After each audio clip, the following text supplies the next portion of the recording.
This is the box that came in. There are 6 lights in here, and this is the inside. Let's take it out and see what we got. These are the actual lamps. Everything looks good. You do need a transformer. I'm going to show you how that works, hooking it up. I'm going to screw this in just like that, and you see there's the wire there. Now remember, you do need your own transformer, and you're going to need at least a 16 AWG wire to plug these into a low voltage. Now you're going to take the stake part, and this is pretty heavy duty metal. We're going to spin that into the bottom there. Make sure you're keeping the wire in the groove here as you're spinning it. Perfect. All right, so we got the lamp outside here. We've got our cord here. There is our temporary solution, our transistor. Now don't use extension cords. We're just doing that to test this out. Here, we're going to take this cord, and she's going to run it into that loop in the back. Starts off like that. You're going to open it up. You're going to take your cord, whether it's 16 gauge or 14. You're going to push it up all the way to that top loop in there. Once it's in that hole at the top,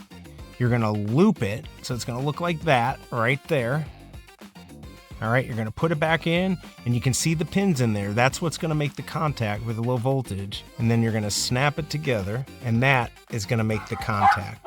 We are on. So you can see up in there we got the light. So it does say to wrap this with electrical tape, and you can bury the wire. You can do whatever you want, however you want to do it. You can go up to 6 inches under the ground. All right, so I have them all in here. Just so you can see, it's not a perfect job. You're supposed to use electrical tape around here if you want to kind of protect it from the water before you bury it. I actually just used duct tape because that's all I had, better than nothing. Everything looks good. All right, and here are the lights here. Somehow we have a bunny that showed up here. Pretty good light. We're not quite pitch dark here, but they put off a lot of good light. I'm very happy.